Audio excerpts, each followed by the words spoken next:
ছাত্র জনতার গণঅভ্যুত্থানের মাধ্যমে আওয়ামী লীগ সরকার পতনের আন্দোলনে অনেকে বুলেটের সামনে দাঁড়িয়ে মৃত্যুবরণ করেছেন, আবার অনেকে গুলিবিদ্ধ হয়ে ফিরেছেন মৃত্যুর দুয়ার থেকে। এরকম একজন চট্টগ্রামের সমন্বয়ক ওমর ফারুক সাগর বুলেট বুকের এক পাশ দিয়ে ঢুকে অপর পাশ দিয়ে বের হয়ে গেলেও বেঁচে যান ওমর ফারুক। এখনও নানা শারীরিক সমস্যা নিয়ে বহন করে চলছেন সেই ক্ষতচিহ্ন। চট্টগ্রাম থেকে প্রণবেশ চক্রবর্তীর প্রতিবেদন। বৈষম্য বিরোধী ছাত্র আন্দোলনে রংপুরে আবু সাইদ গুলিবিদ্ধ হয়ে শহীদ হন 16ই জুলাই। একই দিন বন্দরনগরী চট্টগ্রামের মুরাদপুর এলাকায়ও ছাত্র জনতার উপর চলে পুলিশ, ছাত্রলীগ, যুবলীগ কর্মীদের হামলা ও মুহুর্মুহু গুলি। এই হামলায় গুলিবিদ্ধ হয়ে নিহত হন ওয়াসিম সহ 3 জন। আর ছাত্র আন্দোলনের চট্টগ্রামের সমন্বয়ক ওমর ফারুক সাগরের বুকের এক পাশ ভেদ করে অপর পাশ দিয়ে বের হয়ে যায় গুলি।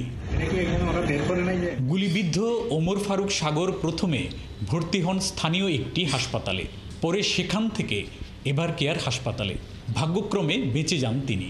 আইসিইউতে থাকি এবং এখানে ট্রিটমেন্ট নেওয়ার পর ওইখানেও যে আমার উপর হামলা পরিকল্পনা করে পুলিশ এবং যে ছাত্রলীগ দিয়ে।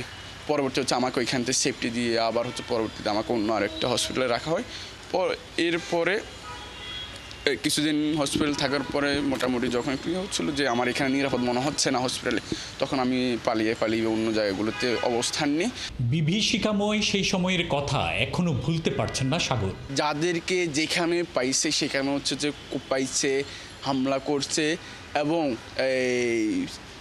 কারো হাত ভেঙে ফেলছে, কারো পা ভেঙে ফেলছে এবং যাকে যেভাবে পারছে তাকে সেভাবে হামলা করছে। এবং আমার নিজের চোখের সামনে যেমন যে আমি যখন গুলিবিদ্ধ, আমার চোখের সামনে আমার সাথে যে গুলিবিদ্ধ হয় একটা ভাই, তার অবস্থা আমি এখনো জানি না তার কি অবস্থা।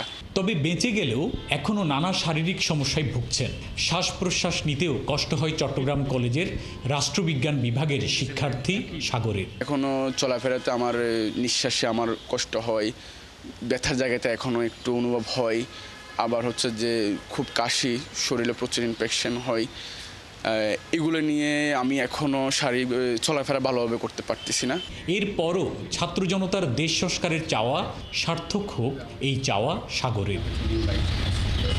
প্রণবেশ চক্রবর্তী, ৭১, চট্টগ্রাম।